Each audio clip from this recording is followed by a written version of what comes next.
Bonsoir tout le monde. Normalement maintenant vous pouvez bien me percevoir, vous pouvez bien recevoir l'image et le son. Tout à l'heure j'ai utilisé un support que j'ai du mal encore à maîtriser. Donc toutes mes excuses à nos lecteurs, à nos lectrices et nos lecteurs, à nos téléspectatrices et téléspectateurs en raison de la gêne occasionnée. La vérité, j'avoue, côté technique, Maraniche, très performant. Je suis plus dans le contenu que dans le contenant, mais bon, je me dois de faire des efforts pour vous satisfaire et pour vous offrir la meilleure qualité d'image et du son. Merci de nous préciser si tout se passe bien à votre niveau. Bonsoir tout le monde. Allah ya des fois les problèmes sont... Voilà, normalement vous nous recevez bien. C'est bon, merci beaucoup ya jma'a, ahlan wa sahlan, marhaba bikum fi live d'Algérie partent encore une fois. Voilà, qu'est-ce qu'il n'y a pas mieux que les recettes traditionnelles. J'ai essayé d'utiliser un nouveau support que j'ai acheté. Ah bah finalement, il n'y a pas mieux que les vieilles recettes. On ne doit pas changer une équipe qui gagne. Marhaba bikum ya jma'at al-khair. Nous avons commencé un peu plus tôt. باش تهلكنا ما تخرجوش تشتكوا تقولوا لنا بلي رانا نسهروا بزاف يا خويا عبدو بزاف رانا minuit et demi ورانا خدامين on travaille etc. Et c'est souvent nos compatriotes de la diaspora algérienne en France ou là au Canada ou là dans les autres pays européens qui vivent qui ont des obligations professionnelles et qui nous ont demandé de bien vouloir commencer les émissions beaucoup plus tôt. Alors aujourd'hui, on leur a fait plaisir. شوفوا يا جماعة اليوم راح نحكوا على un sujet qui est technique, qui est très important, un sujet sur lequel pratiquement personne n'a parlé. Personne n'a parlé. Je suis sûr que اليوم في les commentaires, beaucoup d'entre vous vont me dire والله يا عبدو ما كناش même pas la banane بلي هذا le sujet existe. Est-ce que vous savez يا جماعة qu'en Algérie, les cadres de la nation, à savoir les wali, les ministres, les premiers ministres, les secrétaires généraux, les inspecteurs généraux des ministères, les anciens hauts cadres du FLN, les anciens hauts gradés de l'armée de libération nationale, énormément de hauts dirigeants algériens, est-ce que vous savez qu'ils ont un régime spécial des retraites? C'est-à-dire qu'ils ne touchent pas leur retraite comme tout le monde, comme tous les citoyens algériens ou là comme tous les travailleurs algériens. Est-ce que vous savez qu'en Algérie, les retraites des dirigeants du pays, elles sont gérées par un fonds spécial. Il y a le fonds spécial des cadres de la nation ou là le fonds spécial des retraites des cadres de la nation. Le fonds spécial de retraite des cadres de la nation. Le fonds spécial, c'est lui qui est alimenté dans une grande opacité. Combien il y a d'argent, combien ils sont dépensés, quelles sont les retraites à les dirigeants algériens. C'est un fonds spécial qui est géré par le ministère des Finances et qui est totalement indépendant de la Caisse nationale des retraites, c'est-à-dire dans le régime classique. En fait, en Algérie, nous avons deux régimes de retraite. C'est un exemple très rare à travers le monde. C'est une spécificité algérienne. Il y a pas beaucoup de pays, j'ai cherché, il y a pas beaucoup de pays qui vraiment fonctionnent comme l'Algérie. À savoir, ils ont deux régimes de retraite. Un régime de retraite pour le commun des mortels, pour tous les citoyens, pour tous les travailleurs, pour tous les simples mortels, pour tous les simples citoyens, les Algériennes et les Algériens ordinaires, ou un régime de retraite spécial pour les anciens ministres, les anciens dirigeants, ou là les fonctionnaires, ou là les hauts cadres de l'État. Un régime très spécial, avec des avantages spéciaux, avec un financement spécial, avec un fonctionnement spécial, tout est spécial. C'est pour ça qu'ils l'ont appelé le fonds spécial de retraite des cadres de la nation. En 2021, j'ai essayé de faire une enquête sur ce fonds spécial de retraite des cadres de la nation pour le comprendre. Quand on est dirigeant, quand on est ministre, quand on a occupé la fonction de secrétaire général, d'inspecteur général, ou là de chef de cabinet, d'un ministre, ou là d'un conseiller à la présidence de la République, j'ai essayé de comprendre comment, une fois à la retraite, comment ça fonctionne. J'ai trouvé qu'un seul chiffre. En 2021, le frais de fonctionnement, les frais de fonctionnement de ce fonds spécial de retraite des cadres de la nation étaient de 3 milliards de dinars. En 2021, les frais de fonctionnement de ce fonds. 3 milliards de dinars, c'est l'équivalent de 22 millions de dollars.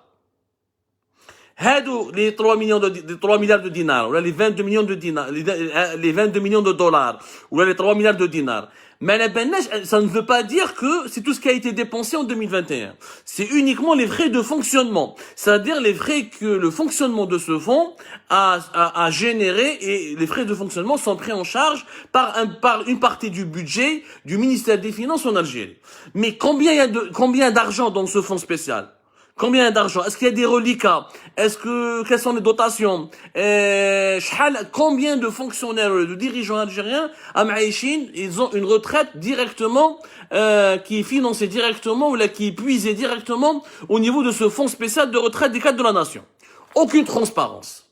Aucune transparence. Opacité totale. Opacité. Et non seulement il n'est pas normal qu'il y ait deux régimes de retraite, la logique, le principe. Voilà, un ancien ministre, un ancien secrétaire général, un ancien premier ministre, un ancien chef de cabinet, un ancien directeur central, ou là un ancien membre du bureau politique du FLN. Pourquoi il devrait avoir un régime de retraite spécial? Pourquoi il passe pas par la Caisse nationale des retraites, comme tout le monde? La CNR, la Caisse nationale des retraites en Algérie, qui est très déficitaire à la Koulihal, ou comme une émission spéciale sur le système des retraites en Algérie, qui est catastrophique et qui est en train de s'effondrer, et nous aurons bientôt un énorme problème pour financer notre système de retraite. Il y a une émission plus tard. Mais, les dirigeants, c'est des Algériens comme tous les autres. C'est vrai qu'ils étaient ministres, qu'ils étaient premiers ministres, membres du bureau politique du FLN, Malabalish, sénateur, membre dirigeant du Sénat ou du Parlement, mais ça reste des citoyens algériens. Ou alors, mais ils à la Caisse nationale des retraites. Une caisse spécifique, gérée par le ministère des Finances et dans l'opacité totale et sans aucun contrôle. Personne ne veut répondre à cette question. D'abord, le fonds spécial de retraite des cadres de la nation. Ce que beaucoup d'Algériens ne savent pas, c'est qu'il date, Yajma'a, de 1983. C'est-à-dire qu'il n'a pas commencé qu'aujourd'hui. Le fonds spécial de 1983. Bien avant ma naissance. Moi, je suis né en 1984. Je vous dis, il est plus âgé que moi. 1983. Officiellement, le fonds spécial des retraites des cadres de la nation. Les cadres de la nation, c'est les dirigeants de la nation. Voilà, dirigeant le cadre. Le mot cadre ne veut rien dire en Algérie. Parce qu'un simple cadre, un simple directeur, un simple PDG d'une simple société, mais il ne rentre pas dans les calculs, le fonds spécial des retraites des cadres de la nation. Ils auraient dû l'appeler les dirigeants de la nation. Malish, fonds spécial des retraites des cadres de la nation. Il a été créé le 31 octobre 1983. À l'époque de Abdelaziz, à l'époque de Chadli Ben Jdid. Chadli Ben Jdid, à l'époque, l'Algérie, elle avait un régime unique de retraite. Et jusqu'à 1983, les dirigeants, comme les Algériens, ils percevaient tous une retraite via la Caisse nationale des retraites, ou via le même système, un système classique, que tout le monde, auquel est soumis tous les Algériens. En 1983, alors, Chadli Ben Jdid, il a fait plusieurs décrets. Le décret qui a créé ce fonds spécial des retraites des cadres de la nation, le FSR, il a été créé par le décret numéro 83-617, signé par Chadli Ben Jdid. Avant cela, il avait signé plusieurs décrets, un décret qui a été signé le numéro 80-56 du 8 mars 1980. Le décret, il permet de donner des pensions aux membres de la direction politique du FLN. Le membre de la direction politique du FNN avait un régime avait des pensions de retraite qui étaient spéciales, qui étaient gérées selon un traitement spécial, et ça a commencé le 8 mars 1980 avec le décret numéro 8056. Même les anciens présidents, pour les anciens présidents du gouvernement provisoire de la République algérienne, un autre décret, c'est le décret numéro 8058. Les premiers décrets, même le décret de 1983, octobre 1983, qui donne naissance au Fonds spécial des retraites. Bon. À l'époque, donc, déjà, ils voulaient, créer un système de retraite pour les dirigeants algériens qui serait différent du système de sécurité sociale ou du système des assurances sociales qui était destiné pour l'ensemble des Algériens. Donc on voulait séparer les dirigeants du reste de la population. On a créé une dichotomie, séparer les dirigeants de tous les autres Algériens. Alors, il était question en 1983 de créer un fonds qui doit permettre aux dirigeants algériens de percevoir une pension spéciale ou là une pension à des personnalités qui ont reçu, qui doivent bénéficier d'un traitement un peu spécial. Alors, qui devrait, dans le texte, yani, réellement, ce que dit le décret de 1983, qui devrait bénéficier de ce fonds spécial des retraites. Bon, même bad, il y a eu pas mal de modifications, hein, attention. Hein. Il y a eu des modifications au cours des années 2015. Il y a eu des modifications, pas en 2015. Laissez-moi, je me rappelle. Il y a eu un décret d'application le 2 janvier 1984. Le décret de 2 janvier 1984, il a précisé les modalités d'application. T'as le décret signé par Chadli Benjdid pour préciser comment doit fonctionner le fonds spécial des retraites. Ça, c'est vrai. C'était le 2 janvier 1984, une année après. Bon, il y a eu quelques modifications qui ont été faites à l'époque de Abdelaziz Bouteflika, ça je me souviens très bien. Mais avant d'arriver à cela, à qui profite ce fonds spécial des retraites? D'abord, je crois que l'article numéro 1. L'article numéro 1, t'as le décret signé par Chadli Benjdid de 83, il est ouvert au profit des cadres supérieurs du parti de l'État. On parle du parti du FNN, du parti de l'État. Le parti, c'était donc le FNN à l'époque. Le parti et l'État. Donc l'État, on est à l'époque du parti unique. Un droit à une pension d'ancienneté sans condition d'âge lorsqu'ils totalisent à la date de leur cessation de fonction 20 années d'exercice effectif, dont 10 ans au moins en cette qualité, accompagnés dans les structures du parti et de l'État. C'est-à-dire que, le fonds a été créé en 1983 pour permettre aux dirigeants du FLN, aux dirigeants de l'État, qui ont travaillé pendant minimum 10 ans comme étant un poste de dirigeant, imma au sein du FLN, imma au sein de l'État, ils devront avoir droit à une pension spéciale ou à un régime de retraite spécial. Donc, quand il a été créé le fonds spécial des retraites, qui a survécu jusqu'à aujourd'hui, il y a des gens qui même t'as la FNN, faut que la FNN. Et pourtant, malgré cette réflexion qui date de l'époque du FNN, le fonds, le FSR, il est toujours d'actualité. Alors, les bénéficiaires de ce régime de retraite spécifique, ou la spéciale, c'est les cadres politiques de la Fédération du FNN de France, de la Fédération FNN de Tunisie, de la Fédération FNN du Maroc, les représentants du FNN à l'extérieur, les officiers de l'armée de libération nationale, pendant la période de la guerre d'indépendance, les secrétaires généraux des organisations de masse, même les titulaires de toutes les hautes fonctions, qui sont considérés comme des cadres supérieurs, et des conseillers à la présidence, des directeurs centraux à la présidence, ou là, des ministres membres du gouvernement, les directeurs de cabinet, le secrétaire général adjoint à la présidence, les chargés de mission à la présidence, les directeurs généraux, les directeurs, les chargés d'études et de synthèse au niveau de la présidence de la République. Même dans toutes les administrations centrales, on va avec le secrétaire général adjoint, chef de cabinet, inspecteur général, directeur général, chargé d'études et de synthèse au niveau des ministères du gouvernement.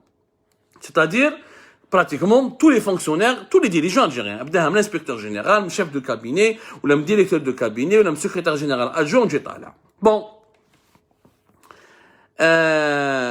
Même les ambassadeurs, les ambassadeurs, les généraux, les consuls généraux plutôt, mais chez les généraux de l'armée, les consuls généraux. Il y a un consul général, par exemple, en France, on a 18 consulats, donc c'est des simples consuls, et le consul général, c'est celui qui dirige le consulat général d'Algérie à Paris, qui est à la place Nation, à côté de Nation. Mais peut-être je t'arrive la différence.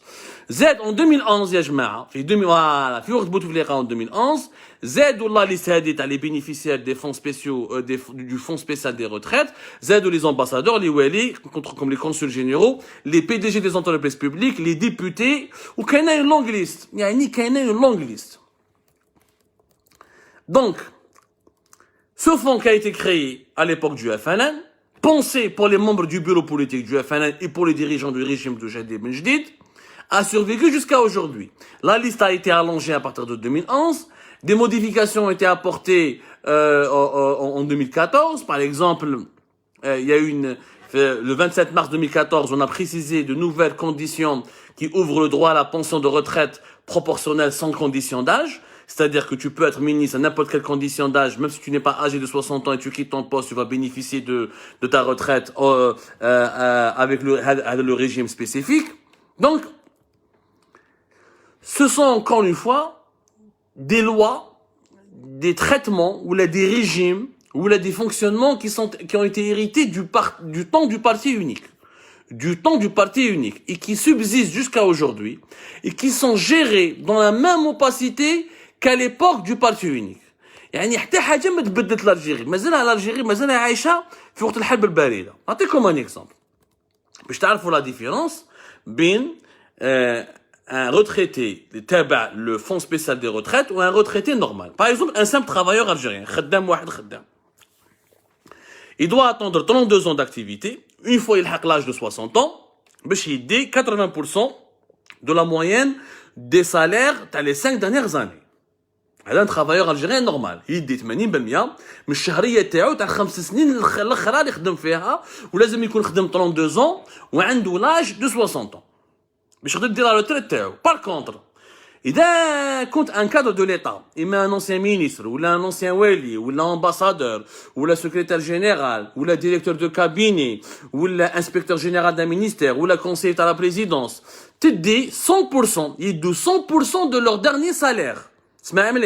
Ils donnent non seulement 100% du dernier salaire perçu, mais aussi il peut avoir une augmentation de sa pension de retraite à mesure, en fonction des revalorisations du salaire du dernier poste occupé.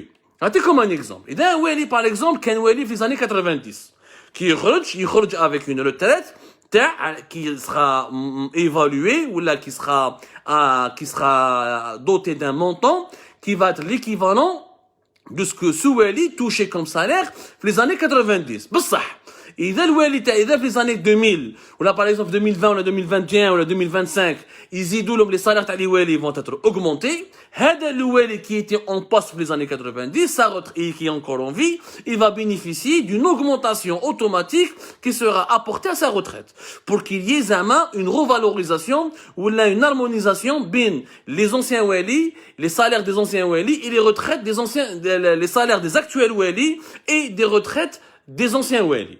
Je vois un avantage qui est énorme. Il dit 100% de son salaire. Mais c'est comme un travailleur algérien qui doit attendre 60 ans, où il doit travailler 32 ans, où il ne peut prendre que 80% de son salaire. Le dirigeant, il dit 100% de son salaire. Comme un autre exemple. Un ministre algérien, par exemple. Les ministres en Algérie, ils reçoivent 32 35 millions. كتحسب لي بريم. 32 35 millions. Par exemple, باش يدي la retraite هذيك. واش لازم له؟ لازم له يخدم 18 mois dans son poste de gouvernement. Ou لو كان يقعد 18 mois uniquement في البوست تاع gouvernement, il va percevoir 100% de son salaire touché. يعني إذا يخلص 32 millions à 35 millions, il va garder les 32, les 35 millions durant toute sa vie. زيد, grâce à ce régime le fonds spécial des retraites, un ancien ministre algérien, ce que beaucoup d'Algériens il a le droit de garder sa voiture de fonction une année après avoir quitté le gouvernement. Une année. يعني une année après, il a quitté le gouvernement, il يضرب la voiture de service. Les privilèges sont payés par l'argent public. 18 mois uniquement en poste, il est 100% de son salaire. Oui, les salaires des ministres ont été augmentés, par exemple, 2, 3 ou 4 ans après, sa retraite sera augmentée automatiquement. C'est des privilèges énormes. Le mouchkil, je ne sais pas, bien sûr, 32 millions à 35 millions, mais c'est un salaire qui est énorme. Si on regarde les normes internationales, 32, 35 millions, c'est quoi? Même pas 1500 euros. Avec un ministre, il paye même pas 1500 euros. Alors que normalement, le travail d'un ministre, c'est un travail d'arrache-pied. C'est un travail qui est très, très, très, très, très difficile. Ça n'a pas de sens. C'est pas un grand salaire. Le problème, c'est qu'il faut comparer le salaire des ministres et des dirigeants algériens par rapport à ce que touchent les travailleurs algériens. Quand tu chauffes le salaire moyen, une retraite de 35 millions, ça reste pratiquement 10 fois plus. Presque 10 fois plus. Donc, ça reste un privilège qui est onéreux. Donc, on ne peut pas comparer les salaires des ministres algériens par rapport à ce qui se passe à l'étranger, parce qu'ils n'ont pas le même rendement que les ministres étrangers. Et s'il faut comparer avec ce qui se passe à l'étranger, il faudra aussi mettre à niveau le salaire des Algériens eux-mêmes. Donc, on ne peut pas dire aux ministres qui sont pas bien payés, parce qu'en Algérie, personne n'est bien payé, en fait. Personne n'est bien payé en Algérie. En Algérie, tous les salaires sont faibles. Parce que le dinar, la monnaie algérienne, elle est faible. Parce que l'environnement économique, il est faible, il est sous-développé. Le mouchkil ta'na, c'est pas au niveau des montants de la pension. Le mouchkil ta'na, au niveau des privilèges qui distingue les dirigeants du reste de la population. Ou est-ce que le dirigeant algérien a le droit à 100% de sa retraite ou le travailleur algérien non. Ou est-ce que le dirigeant algérien a une condition d'âge alors que le travailleur algérien ou le salarié algérien a une condition d'âge. يعني لازم يخدم jusqu'à ما يقدرش يدير la retraite تاعو avant 60 ans ولا يخدم 32 ans ويقدر يديها à 58 ans à 55 ans. Ça peut être une retraite anticipée s'il a réuni les 32 années. Ou là il dit une retraite anticipée dans des conditions très particulières. Un autre cas d'avantage, les députés par exemple. تعرفوا بلي un député en Algérie, s'il fait un mandat de 5 ans, هكذا يقدر يدي une retraite de 27 millions. Un mandat de 5 ans député, يقدر يدي par exemple une retraite qui est estimée jusqu'à 27 millions. علاش؟ وهذه la retraite les députés. Les députés اللي كانوا في les années 90 واللي كملوا les mandats تاعهم ils touchent une pension aujourd'hui qui est équivalente à la retraite d'un député de l'époque actuelle. Qui met les wali, qui met les ambassadeurs. Il y a la même chose. Même les députés bénéficient du même régime spécifique de retraite. Il y a les députés des années 90, mais quand ils ont 30 millions. Donc, normalement, la retraite, mais tu connais 25 millions, ou 25 millions, ou 30 millions. Minimum, grâce au fonctionnement, bizarre de ce fonds spécial des retraites, il a le privilège d'avoir une revalorisation de sa retraite. Et lui, il a été député des années 90, mais il sera payé selon la valeur des années 2000 ou des années 2020. Et sa retraite n'est pas calculée en fonction de la valeur marchande des années 90, mais selon la valeur marchande économique des années 2000. Malheureusement, un travailleur algérien n'a pas ce privilège. Un Algérien normal, lambda, il était fonctionnaire, ou la cadre في Sonatrach, ou la خدام في شركة تاع الدولة ولا عند البريفي في les années 90 ou dans la retraite تاعو 99, sa retraite sera évaluée على حساب واش كان يخدم وعلى حساب la valeur de son salaire 99. يعني en 2021 ou 2022, la retraite تاعو ne va pas bouger, ne va pas augmenter. Donc ce privilège, il est réservé uniquement aux dirigeants algériens. Ce n'est pas normal. Mais ce n'est pas normal يا جماعة. ما لا علاقة. ما واش نقول لكم يا جماعة. وكاين لو كان ندخلوا في لي ديتاي يعني il y a de quoi être scandalisé. Il y a 2 collèges. هذا le fonds spécial des retraites. Non seulement on ne sait pas comment il est alimenté, mais la benneche. Alors, quelques chiffres. J'ai parlé avec des sources. Quel est le nombre des bénéficiaires de ces retraites spécifiques? Quel est 50 000? Quel est 40 000? Quel est 30 000? Quel est 20 000? Il n'y a aucun chiffre précis. Mais cache un document qui résume clairement le nombre précis de ces dirigeants qui prennent des retraites selon un régime depuis ou là qui sont financés depuis le fonds spécial des retraites. Mais la benneche. Mais la benneche. Bien sûr, il y a des règles de loi. Par exemple, c'est pas comme les ministres, ou les premiers ministres, ou les consuls et les ambassadeurs. Par exemple, comme un sous-directeur, ou un directeur central, il dit que jusqu'à 85% de sa retraite. Par exemple, l'article 12 du décret l'article 12 du décret 83-617, la veuve de l'affilié bénéficie d'une pension égale à 75% de la pension concédée ou à son mari. Par exemple, quand mort ministre, ou la mort un ambassadeur, ou la mort un secrétaire général, ou un directeur de cabinet de la présidence, le canimo de Baïdechar, mort tout dès 75% de sa pension. Ou le can, par exemple, le ministre, ou le secrétaire général, ou le directeur de cabinet, l'ambassadeur, ou le PDG de notre entreprise étatique qui monte en fonction, martout dès une pension de retraite héritée à 100%. Mais il y a des avantages. Est-ce qu'il y a une règle pour les dirigeants, mais qu'est-ce pour les autres Algériens? C'est le principe. C'est le principe du 2 collèges. Il y a un système de retraite à 2 vitesses. Il y a si tu es dirigeant, ou là, au fonctionnaire de l'État, ou la serviteur du régime, parce que c'est ça, être ministre en Algérie, c'est pas d'abord servir l'État, c'est malheureusement beaucoup de nos ministres, pour ne pas dire l'écrasante majorité de nos ministres, ont été davantage les serviteurs du régime que les serviteurs de l'État. Je ne fais un moment, c'est 2 choses complètement différentes. Servir le pays, c'est noble. Nous-mêmes, moi je rêve de servir mon pays, j'essaie de le servir dans les meilleures conditions possibles et du mieux que je peux. Servir le régime, ensuite être rétribué. C'est où je m'attends à servir le régime. Servir le régime, c'est à défendre l'intérêt du régime. Quand on sert l'État, on défend l'intérêt général, qui est l'intérêt général du pays. Même quand le président de la République se trompe, je n'ai pas à exécuter ses ordres, ou là je démissionne, ou là je proteste officiellement, ou là je fais savoir mon opposition à quelque chose qui, pour moi, ou là qui, dans les faits, s'oppose à l'intérêt général. C'est ça la différence. Qu'est-ce que c'est que servir l'État et servir le régime? Et malheureusement, le 22 février 2019, la majorité des Algériens, ما كانوش يفرقوا بين servir l'État et servir le régime. C'est pour ça que كانوا يقولوا يتنحوا كاع مش شكون يتنحوا كاع ما لبناش. ماشي كاع لي مينيستر ما كانوش ملاح، ماشي كاع لي سكرتير جينيرال ما كانوش ملاح، ماشي كاع لي امباسادور ما كانوش ملاح، ماشي كاع لي دبلومات ما كانوش ملاح. اللي ما كانوش ملاح ceux qui devaient être inscrits sur la liste اللي يتنحوا كاع ce sont celles et ceux qui ont servi l'intérêt du régime. يعني l'intérêt du clan, l'intérêt des dirigeants suprêmes de l'État. Pas l'intérêt général. Celui qui défend l'intérêt général, Hadak, il a servi l'État. Hadak, il faut le remercier. Il faut le récompenser. Il faut le rétribuer. Il faut le remercier. Ça, oui, il faut l'encourager.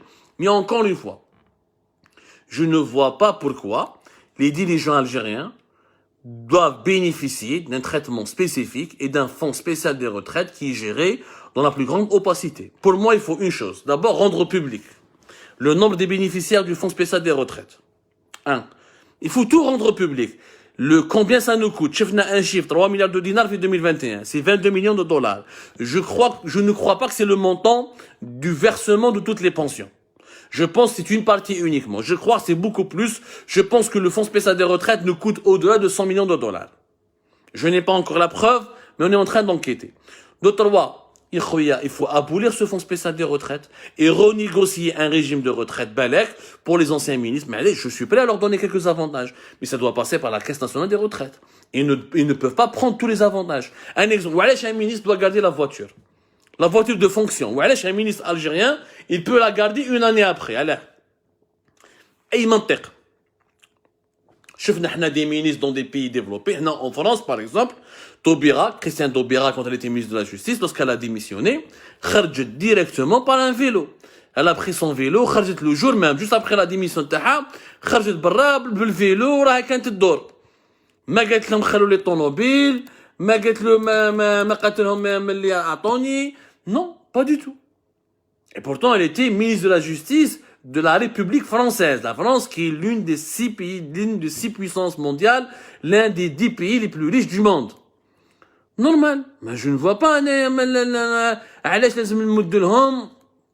pourquoi on doit leur donner un régime spécial. Pourquoi le ministre algérien doit garder sa voiture une année après? Payé par le contribuable, payé par l'argent public. Moi, je suis pas d'accord. Certains privilèges peuvent être justifiés, parce que quand on est ministre, on est censé avoir travaillé beaucoup plus que les autres, on est censé avoir fait des sacrifices beaucoup plus que les autres, et quand on est un bon ministre, on sacrifie sa vie de famille, on sacrifie son temps libre, on travaille pratiquement 7 sur 7, je suis d'accord qu'on les paye bien, je suis prêt à payer 40, 50 millions, 60 millions, 70 millions à un bon ministre, moi je suis pour qu'on paye bien les dirigeants.